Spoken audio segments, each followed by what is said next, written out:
آج دیکھیے ہم مائیں بچوں کو باپ کی کتنی اطاعت سکھاتی، اکثر تو چھپی چھپی سیاست چل رہی ہوتی ہے کہ باپ سے کاٹ کے بچوں کو صرف اپنا بنا لیا جائے، اور خاص طور پر اگر اختلاف ہو جائے.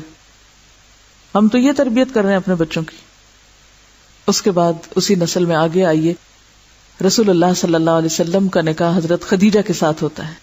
مالدار ترین خاتون، کس قدر اپنے شوہر کو پہچانتی کہ جب آپ کو وحی ملتی ہے اور آپ غار حرا سے آتے ہیں کس کیفیت میں ہے، کون سہارا دیتا ہے، کون آگے بڑھ کر تھام لیتا ہے، کون حوصلہ بڑھاتا ہے. ہم عورتوں کے تو حوصلے اتنے کم ہیں کہ الٹا دوسروں پہ بوجھ بن جاتے. اور وہاں جب آپ صلی اللہ علیہ وسلم کانپ رہے ہیں تو کہتی ہے کہ آپ کمبل اوڑھ لیجئے. فقالت خدیجہ کلا واللہ ما یخزیک اللہ ابدا انک لتصل الرحم وتحمل الکل وتکسب المعدوم وتقری الضیف وتعین علی نوائب الحق. ہرگز نہیں، اللہ آپ کو کبھی رسوا نہیں کرے گا. آپ رشتہ داروں کا حق ادا کرتے ہیں، لوگوں کے بوجھ اٹھاتے ہیں، مفلس کی ضرورت پوری کرتے ہیں، مہمانوں کی مہمان نوازی کرتے ہیں، اور حق کے معاملے میں لوگوں کی مدد کرتے ہیں.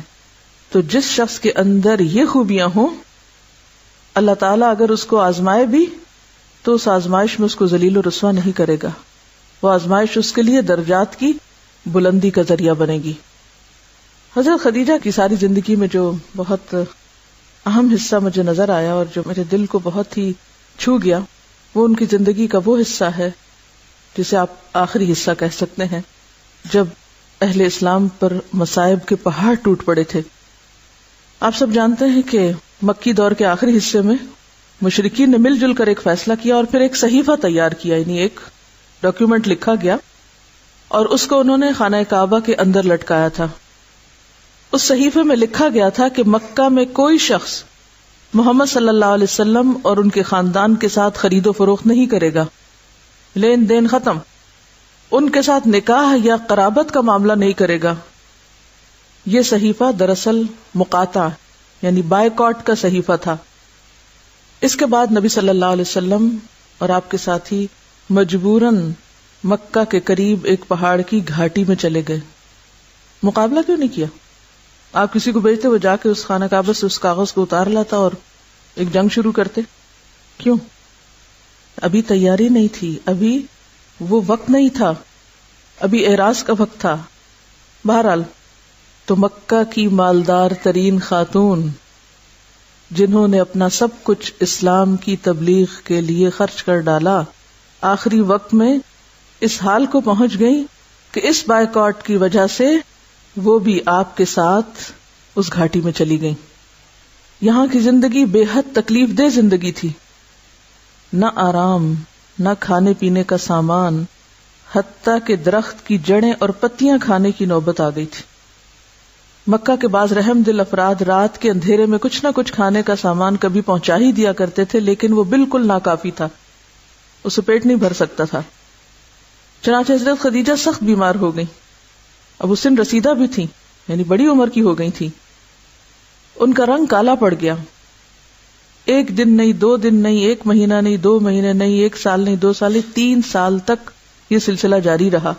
لیکن وہ خندہ پیشانی کے ساتھ اس تکلیف کو سہتی نہیں، کوئی شکوہ نہیں کیا اور کبھی چھوڑ کے جانے کا آپ کو نہیں سوچا. یہاں تک کہ ہجرت سے 3 سال پہلے مکہ میں ان کا انتقال ہو گیا. اس سال کو آپ سب جانتے ہیں کہ عام الحزن کہا جاتا ہے. تو اس سے کیا پتہ چلتا ہے؟ آپ چاہتے تو خدیجہ کو مکہ میں ہی چھوڑ جاتے، وہ مکہ میں ہی رہ لیتی. اور پھر اس کے بعد آپ دیکھیے آج کے دور میں اگر کوئی عورت خود کماتی ہو اور شوہر نہ کماتا ہو، یا کسی عورت کا سٹیٹس شوہر کے سٹیٹس سے ماں باپ کے گھر بڑا ہو، وہ یہی مصیبت بن جاتی ہے گھر کے فساد اور اختلاف کی. سارا وقت یہی احسان جتا جتا کے اپنے عمل برباد کرتے ہیں کہ میں نے اتنا خرچ کیا، میں نے یہ دیا، میں نے یہ محنت کی، میری قربانی، میں اور میں کر کرا کے ضائع کرتے ہیں کیونکہ صبر جو نہیں. حضرت خدیجہ اتنی بڑی تاجر خاتون تھی کہ جب تجارتی قافلہ جاتا تھا تو ایک طرف سارے مکہ والوں کا سامان ہوتا تھا اور ایک طرف ان کا سامان ہوتا تھا اور وہ اس سے بڑھ کے ہوتا تھا. اتنی مالدار خاتون. آپ صلی اللہ علیہ وسلم مالی اعتبار سے اتنے ساؤنڈ نہیں تھے، لیکن ایک دن وہ خاتون کہیں کچھ بھی اپنے آپ کو ظاہر کرتی نظر نہیں آتی، بلکہ اپنا سب کچھ خرچ کر ڈالتی ہیں اسلام کی تعلیم اور تبلیغ کے کام میں. اسی لیے تو اللہ تعالیٰ کی طرف سے سلام آتا ہے حضرت خدیجہ کو. جبریل آ کے سلام دیتے ہیں اور جنت میں موتیوں کے محل کی بشارت دیتے ہیں. حضرت خدیجہ کے بعد آپ صلی اللہ علیہ وسلم نے کس سے نکاح کیا تھا؟ حضرت سودا سے کیا تھا، لیکن اس کے بعد آپ نے حضرت عائشہ سے نکاح کیا تھا جب وہ 6 سال کی عمر کی تھی، اور رخصتی ہوئی تھی ان کی جب وہ 9 سال کی عمر کی تھی. حضرت عائشہ کون تھی؟ حضرت ابوبکر صدیق کی بیٹی تھی. جس طرح اللہ تعالی نے حضرت مریم کے پاس فرشتہ بھیجا تھا اور اس نے آ کے خوشخبری دی تھی، اے مریم اللہ نے تجھ کو چن لیا، اسی طرح نبی صلی اللہ علیہ وسلم کو خواب میں دکھایا گیا تھا. جبریل علیہ السلام حضرت عائشہ کو ریشم میں لپیٹ کر آپ کے سامنے انہوں نے پیش کیا تھا. یہ اللہ کے حکم سے نکاح ہوا تھا. اس میں وہ ساری خرافات اور باتیں کہ اتنی چھوٹی لڑکی سے شادی کر لی اور پھر رخصتی ہوئی اور یہ کیا ہوا اور کیوں ہوا، اس میں حضرت عائشہ کی رضامندی بھی شامل ہے. اللہ تعالیٰ کی طرف سے حکم بھی ہے، جبریل علیہ السلام آپ کو دکھا بھی رہے ہیں. یہ سب اللہ کا فیصلہ ہے. اور 9 سال کی عمر میں وہ اتنی میچور ہیں کہ بڑی بڑی عمر رسیدہ خواتین کو پیچھے چھوڑ جاتی ہیں علم و حکمت میں. اور پھر آپ دیکھیے کہ چونکہ حضرت ابوبکر کی بیٹی، اور آپ کو معلوم حضرت ابوبکر مکہ کے ان گنے چنے چند لوگوں میں سے تھے جو پڑھے لکھے تھے، لٹریٹ پرسن تھے، انٹلیکچوئل پرسن تھے مکہ کے، اور انہی سے ان کی بیٹی نے بھی پھر آگے لکھنا پڑھنا سیکھا تھا. یہ آج کے اصطلاح میں انتہائی اعلیٰ تعلیم یافتہ گھرانہ تھا جس کی ایک بیٹی پیغمبر کے نکاح میں آ رہی ہے. عورتیں تو اور بھی بہت تھیں. حضرت عائشہ ہی سے نکاح کیوں اور اس عمر میں نکاح کیوں؟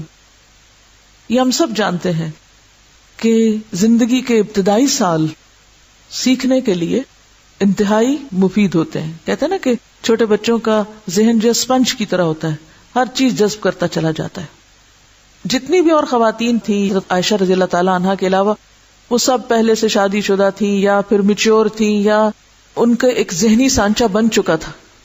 جبکہ حضرت عائشہ رضی اللہ تعالی عنہا نے دور اسلام ہی میں آنکھ کھولی. ابوبکر جیسے باپ کو پایا جو کہتے ہیں کہ ایک دن ایسا نہیں گزرتا تھا جب میں نے آپ صلی اللہ علیہ وسلم سے ملاقات نہ کی. حضرت عائشہ کہتی ہے کہ ایک دن نہیں ایسا ہوتا تھا جب آپ ہمارے گھر نہیں آتے تھے. دن رات حضرت ابوبکر صدیق اور حضور صلی اللہ علیہ وسلم کی ایک طرح سے رفاقت تھی، اور وہ اپنے باپ کے ساتھ آپ صلی اللہ علیہ وسلم کے سارے طریقوں کو دیکھ رہی ہیں. سارا دور ان کے سامنے ہے. پھر جب وہ نکاح کے بعد آپ کے ساتھ آتی ہیں تو دن اور رات آپ کے ساتھ ہیں. ایک طرح سے مسجد نبی کے ساتھ حجرا ہے، سب کچھ سیکھ رہی. جب ایک ذہن ایک خاص طرح سے بن جاتا ہے پھر اس کو توڑ کے ڈی کنڈیشننگ اس کی کر کے پھر اس کو کچھ سکھانا مشکل ہوتا ہے. اور ایک بچہ ایک خاص انداز میں بچپن سے ہی سیکھتا چلا جاتا ہے تو جتنا وہ یاد رکھ سکتا ہے، جتنا وہ محفوظ کر سکتا ہے، اور پھر صرف دن کو نہیں رات کو بھی تہجد کے وقت، جیسے ایک حدیث میں آتے حضرت عائشہ کہتی ہیں کہ آپ صلی اللہ علیہ وسلم فجر کی سنتوں کے بعد اگر میں جاگ رہی ہوتی تھی تو مجھ سے بات کر لیتے تھے، اگر میں نہیں جاگتی تھی تو پھر آپ لیٹ جایا کرتے تھے. تو وہ آپ کا ایک انٹلیکچوئل پارٹنر بھی تھی. کتنی بے شمار حدیثیں ہیں جس میں حضرت عائشہ رضی اللہ تعالیٰ عنہ سوال کر رہی ہیں، کوسچنز کر رہی ہیں، اور پھر لوگ حیران ہوتے تھے کہ آپ کے پاس اتنا علم کہاں سے آیا. وہ سب کچھ انہوں نے کچھ اپنے والد سے سیکھا تھا اور کچھ آپ صلی اللہ علیہ وسلم سے اور کچھ ان لوگوں سے جو آپ کے پاس آیا کرتے تھے، مختلف طرح کے وفد وغیرہ. اس سارے علم کے ساتھ اگر یوں کہا جائے کہ علم نبوت کی اصل وارث حضرت عائشہ بنی تو یہ مبالغہ نہ ہوگا. مرد حضرات کو بھی آپ سے سیکھنے کا موقع ملا، لیکن اتنے مواقع نہیں ملے جتنے حضرت عائشہ رضی اللہ تعالی عنہا کو ملے، جو دن رات آپ سے سیکھتی تھی. چونکہ بالکل حجرہ ساتھ تھا مسجد کے. اگر آپ میں سے کبھی کسی نے دیکھا ہو مسجد نبی کو موجودہ دور میں بھی تو آپ نے دیکھا ہوگا کہ ممبر اور آپ کے کمرے میں کتنا فرق تھا. لہٰذا آپ جب باہر لوگوں سے ملاقات کر رہے ہوتے تھے، کچھ سکھا رہے ہوتے تھے تو وہ اندر سیکھ رہی ہوتی تھی سب کچھ، اور انتہائی ذہین تھی، لکھنا بھی جانتی تھی، پڑھنا بھی جانتی تھی. اسی لیے آپ کے بعد تقریباً 48 سال تک، گویا نصف صدی تک، عورتوں اور مردوں کو سکھانے کا کام حضرت عائشہ رضی اللہ تعالی عنہا نے کیا. اس پر میں ایک دو کوٹیشنز آپ کو ریفرنس کے ساتھ بتاؤں گی. ابن عبد البر کا حضرت عائشہ کے بارے میں ایک قول ہے کہ حضرت عائشہ 3 علوم میں یکتائے زمانہ تھی، کوئی ان کے برابر نہیں تھا. علم الفقہ، علم الطب اور علم الشعر. فقہ، طب، فقہ ہوتا ہے دین کی سمجھ، وہ خاص یعنی فروعات کا علم نہیں، یہاں دین کی سمجھ کا معنی. طب اور شعر. لوگوں کو حضرت عائشہ کی واقفیت شعر و ادب سے کہیں زیادہ ان کی طبی معلومات پہ حیرت ہوتی تھی. ابن ابی ملیکہ نے آپ سے کہا کہ آپ کی شاعری پر ہمیں تعجب نہیں ہوتا، آپ کی شاعری پہ ہمیں تعجب نہیں ہوتا کیونکہ آپ حضرت ابو بکر کی بیٹی ہیں اور یہ ان کا ادبی ذوق تھا تو وہ آپ نے ان سے لیا جن کی فصاحت و بلاغت مانی ہوئی تھی. لیکن طب آپ نے کہاں سے سیکھ لی؟ یہ اتنی طبی چیزیں آپ کو کہاں سے معلوم ہے؟ جواب دیا کہ حضور صلی اللہ علیہ وسلم کو جب کوئی تکلیف لاحق ہوتی تو باہر سے حاضر ہونے والے وفود اس کا علاج بتاتے تو میں اس کو یاد کر لیتی تھی. آپ کی حساب دانی کا یہ حال تھا کہ اکابر صحابہ آپ سے میراث کے مسائل دریافت کرتے تھے. بہترین میتھمیٹیشین بھی تھی. حضرت ابو موسیٰ اشعری نام سنا ہوا؟ صحابی ہے نا، یہ بہت فقیہ اور عالم صحابی ہیں. حضرت عائشہ کے علم و فضل کے متعلق اپنا اور اپنے جیسے دوسرے ساتھیوں کا تجربہ بیان کرتے ہیں. لکھتے ہیں، ہم اصحاب رسول کو جب کبھی کسی حدیث کے معاملے میں کوئی مشکل پیش آئی اور ہم نے اس سلسلے میں حضرت عائشہ سے دریافت کیا تو دیکھا کہ ان کو اس کے متعلق علم ضرور ہے. یعنی جہاں ہمیں مشکل پیش آتی صحابہ کرام کو، اور یہ ابو موسیٰ اشعری تو خود ایک عالم ہے، وہ کہتے جب ہمیں مشکل پیش آتی تو ہم حضرت عائشہ کے پاس چلے جاتے اور وہاں سے ہمیں جواب مل جاتا. پھر اسی طرح عروہ بن زبیر وہ کہتے ہیں، میں نے حضرت عائشہ سے زیادہ قرآن اور فرائض، حلال اور حرام، شعر و ادب کی تاریخ اور ان کے حسب نسب کو جاننے والا کسی اور کو نہیں پایا.